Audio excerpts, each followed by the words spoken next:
नमस्कार। आप सभी शिक्षार्थियों का मेरे इस YouTube चैनल पर स्वागत है। सूखी डाली एकांकी श्रृंखला में हमने पाठ 1 पहला दृश्य, पाठ 2 दूसरा दृश्य पर चर्चा कर लिया है। आज हम पाठ 3 तीसरे दृश्य पर चर्चा करेंगे। तो चलिए शुरू करते हैं। तीसरे दृश्य में हम देखते हैं कि बेला हाथों में पुस्तक लिए हुए किसी विचार में लगी हुई है और स्वयं से ही बातें कर रही है। मैं किन लोगों में आ गई हूँ? ये कैसे लोग हैं? कुछ भी तो समझ नहीं सकी। आज कुछ है, कल कुछ। पल में तोला, पल में माशा। इनका कुछ भी तो पता नहीं चलता। गर्म होते हैं तो आग बन जाते हैं और नर्म होते हैं तो मोम से भी कोमल दिखाई देते हैं। आज जिस बात का बुरा कहते हैं, कल उसी की प्रशंसा करते हैं। मैं तो तंग आ गई हूँ इन लोगों से। बेला अपने ख्यालों में खोई रहती है। तभी छोटी भाभी अर्थात बेला की सास प्रवेश करती है। तुम ठीक कहती थी बेटी। इस रद्दी सामान से बैठक बैठक नहीं, कबाड़ी का गोदाम दिखाई देती थी। सोचती थी कि यह सामान इतने दिनों से इस कमरे में पड़ा है, कुछ ऐसा बुरा भी नहीं, और इस पर इतनी देर से सब लोग बैठते आ रहे हैं। कहीं दादाजी बुरा न माने, पर अच्छा किया तुमने जो वह सब उठा दिया। मैंने परेश से कह दिया है, तुम उसके साथ जाकर अपनी रुचि का सामान खरीद लाओ। यह सब मैं रजवा से कहकर सुरेश के कमरे में भिजवा देती हूँ। कई बार निगोड़ी इन्हीं कुर्सियों के लिए वह मुझसे रूठ चुका है। आप बैठी माँ जी। बस तुम बैठो बेटी। मैं तो यूं ही तुम्हें इधर बैठे देखकर चली आई। अनाज पड़ा है, उसे फटकना है। मिर्चें पड़ी हैं, उन्हें कूटना है। मक्खन कई दिनों का इकट्ठा हो गया है, उसका घी बनाना है। बीसों दूसरे काम हैं और दिन ढल गया है।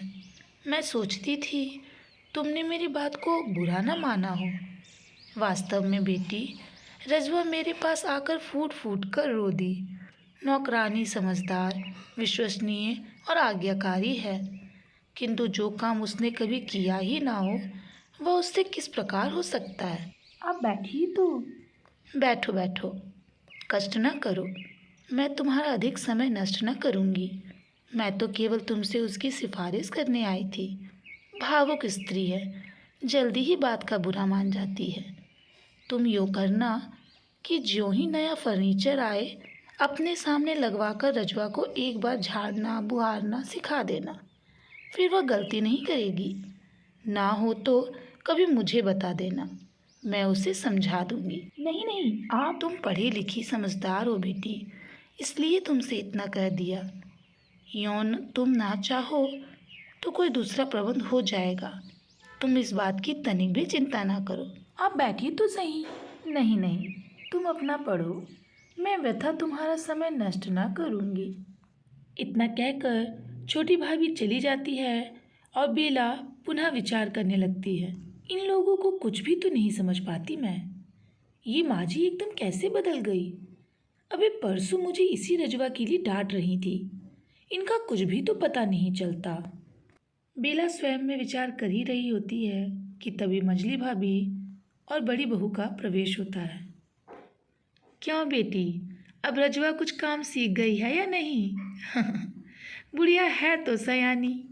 आपने इंदु से ठीक ही कहा था, हमें वास्तव में काम की परख नहीं। पर अब आइए इधर बैठिए, चारपाई सरका लीजिए। मैंने एक अनुभवी नौकरानी खोज लाने के लिए कह दिया है, जो नए फैशन के बड़े घरों में काम कर चुकी हो। वास्तव में बहू, दादाजी पुराने नौकरों के हक में हैं, दयानतदार होते हैं और विश्वसनीय। हमारे पास पीढ़ी दर पीढ़ी काम करते आ रहे हैं। इस रजवा की सास भी यही करती थी, अब रजवा की बहू भी यही करती है। मैं कहती हूँ बहन जी, आप रजवा की बहू को ही अपने पास क्यों नहीं रख लेती? उसकी उम्र भी कम है और काम भी जल्दी सीख जाएगी। नहीं, नए नौकर की आवश्यकता नहीं है, रजवा काम सीख जाएगी। पर आप खड़ी क्यों हैं? हम तुम्हारा हर्ज ना करेंगी। मेरा कुछ हर्ज नहीं होता। हम आपसे छोटी हैं, वर्ग में भी और बुद्धि में भी। आप मुझे क्यों कांटों में घसीटती हैं? आप मेरे साथ क्यों परायों सा व्यवहार करती हैं? बैठिए बैठिए मंजली भाभी, आप भी बैठिए, मैं चलती हूँ। बेला अपनी रुलाई को रोककर आंखों पर रुमाल रखे वहाँ से जल्दी जल्दी चली जाती है। मंजली भाभी कह उठती है, परायों का सा? बाहर से मंजली बहू, इंदू और पारो के हंसने की आवाज़ें आती हैं और दूसरे ही क्षण वे दरवाजे से अंदर आ जाती हैं। ऐसा जान पड़ता है कि मंजली बहू पड़ोस में हुए किसी घटना का जिक्र कर रही है और इंदू और पारो उनकी मज़ेदार बातों को सुन आनंद लेते हुए हंस रही हैं। उनकी हंसी और बातें सुन मंजली भाभी और बड़ी बहू भी उनमें शामिल हो जाती है। सभी हंस रही होती हैं कि अचानक इंदू उंगली होठों पर रखकर सबको शांत कराने लगती है। श्श, भाभी आ रही है। क्यों जीजी, आप चुप क्यों हो गई? किस बात पर कह लगाए जा रहे हैं? यूं ही हंस रही थी। आओ इधर कुर्सी पर बैठो। नहीं नहीं, आप बैठिए, मैं इधर तख्त पर बैठ जाती हूँ। बारी बारी से इंदू, पारो और मंजली बहू बेला से बैठ जाने का आग्रह करती है। फिर माहौल में नीरवता छा जाती है जिसमें एक प्रकार की घुटन है। बेला बाहर की ओर चल पड़ती है। बैठिए भाभी जी, आप चली क्यों? मैं तो इधर ही जा रही थी, यूं ही जाते जाते खड़ी हो गई। मैं आपकी हंसी में बाधा नहीं डालना चाहती। आप हंसिए, कह लगाइए। और इस प्रकार बेला चुपचाप अहाते के दरवाजे से निकल जाती है। मैं कहती थी ना कि सो ना हो, मेरी मुई आदत हुई हंसने की। अब यह एक ही स्थान था बैठने को। हम हंसती हैं तो हंसती हैं दिल से, और छोटी बहू के अध्ययन में बाधा पड़ती है। मैं कहती हूँ दादाजी को यदि पता चल गया कि हमारे यहाँ बैठने से छोटी बहू के पढ़ने में खलल आता है तो वे। किंतु यही एक जगह थी पर्दे वाली, तुम भूल गई? हमें ही तो दादाजी ने खास तौर पर सतर्क रहने को कहा था। मैं कहती हूँ चलो मेरे कमरे में, मुझे तो दादाजी के कपड़े धोने हैं, मैं चली। ठीक है, तुम लोग अब यहाँ इतना ना बैठा करो, हम तो गोदाम जा रही थी। चलो गेहूँ छटवा ले, छोटी तो कब की गई हुई है, फिर तो अंत हो जाएगा दिन और महिरिया चली जाएगी। मैं तो फंस गई मंजली की बातों में, चली चलो। मंजली भाभी और बड़ी बहू चली जाती हैं। मंजली बहू बड़ी भाभी और पारो को पड़ोस की घटना सुनाने लगती है और उधर बाहर परेश और बेला बातें करते हैं। आप मुझे मेरे मैके भेज दीजिए, मुझे ऐसा लगता है जैसे मैं अपरिचितों में आ गई हूँ। कोई मुझे नहीं समझता, किसी को मैं नहीं समझती। आखिर बात क्या है, कुछ कहो भी। मैं जाती हूँ तो सब खड़ी हो जाती हैं, बड़ी भाभी, मंजली भाभी और माँ जी तक। मेरे सामने कोई नहीं हंसता, कोई मुझसे अधिक समय तक बात नहीं करना चाहता। सब मुझसे ऐसे डरती हैं जैसे मुर्गी के बच्चे से बाज। अभी अभी सब हंस रही थी, ठहाके पे ठहाके मार रही थी। मैं गई तो सब ऐसे सन रह गई जैसे भरी सभा में किसी ने चुपकी सीटी बजा दी हो। पर इसमें और कोई मुझे काम को हाथ लगाने नहीं देता। तनिक सा भी काम करने लगूं तो सब भागी आती हैं। सब मेरा इस प्रकार आदर करती हैं मानो मैं ही इस घर में सबसे बड़ी हूँ। मैं नहीं समझता तुम क्या कहती हो। तुम्हें शिकायत थी कोई तुम्हारा आदर नहीं करता, अब सब तुम्हारा आदर करते हैं। तुम्हें शिकायत थी कि तुम्हें सबसे दबना पड़ता है, अब सब तुमसे दबते हैं। तुम्हें शिकायत थी कि तुम सबका काम करती हो, अब सब तुम्हारा काम करते हैं। आदर, सत्कार, आराम, न जाने तुम क्या चाहती हो। न जाने मैं क्या चाहती हूँ, न जाने मैं क्या चाहती हूँ, पर इतना जरूर जानती हूँ कि मैं यह सब आदर, सत्कार, सुख, आराम नहीं चाहती।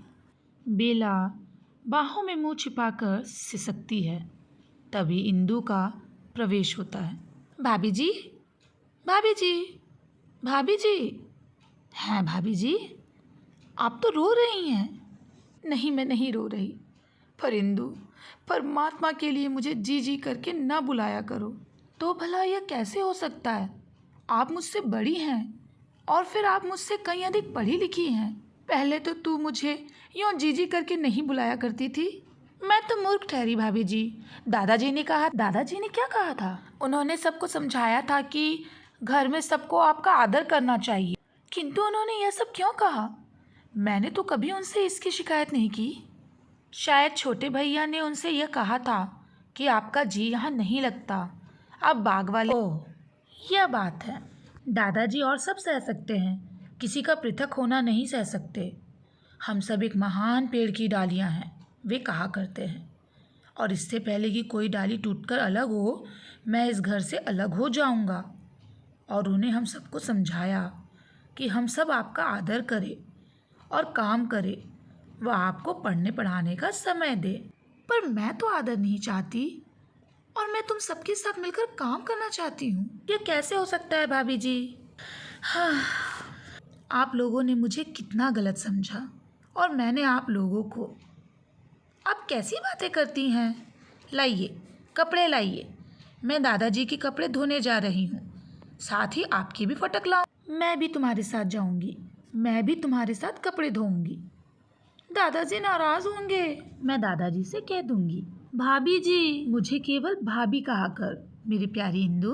भाभी, चल कपड़े धोएं, धूप निकली जा रही है। पर मेरे कपड़े आज रजवा ने धो दिए थे, सलवार कमीज ही तो थी। चल, मैं तेरी सहायता करूंगी। बेला और इंदु दोनों चली जाती हैं। कुछ क्षण बाद बरामदे में कपड़े धोने के शब्द आने लगती हैं। दादाजी मल्लू की उंगली थामे प्रवेश करते हैं। हाँ बेटा, तुम्हें मेले ले चलेंगे, जो तू कहेगा वही खिलौना ले देंगे। मैं उलन खटोला लूँगा। दादाजी सहसा बाहर के दरवाजे के पास जाकर ठिठक जाते हैं और आश्चर्य से कहते हैं, छोटी बहू। मैंने तो बहुत देरा कहा, पर भाभी नहीं मानी। छोटी बहू, इधर आ बेटी। शर्माई हुई बेला दरवाजे के पास आकर खड़ी होती है। बेटा, कपड़े धोना तुम्हारा काम नहीं, पढ़ लिख कर। मैंने बहुत देरा कहा, पर भाभी नहीं मानी। इंदु, तुझे कितनी बार कहा है कि आदर से। अभी दादाजी ने अपनी बात पूरी भी नहीं की होती है कि बेला भावुकता से भरकर रुंधे हुए कंठ से बोल पड़ती है। दादाजी, आप पेड़ से किसी डाली का टूटकर अलग होना पसंद नहीं करते, पर क्या आप यह चाहेंगे कि पेड़ से लगी लगी वह डाल सूखकर मुरझा जाए? इतना कहते कहते बेला सिसक उठती है। हुक्के की गुड़गुड़ाहट एकदम बंद हो जाती है और सहसा पर्दा गिर जाता है। और इस प्रकार सूखी डाली श्रृंखला का भाग 3 भी संपन्न हुआ। आशा है आपको इसके तीनों ही भाग अच्छे लगे होंगे। यदि मेरे द्वारा दी गई प्रस्तुति आपको अच्छी लगी हो तो कृपया लाइक, शेयर और सब्सक्राइब ज़रूर करें। धन्यवाद।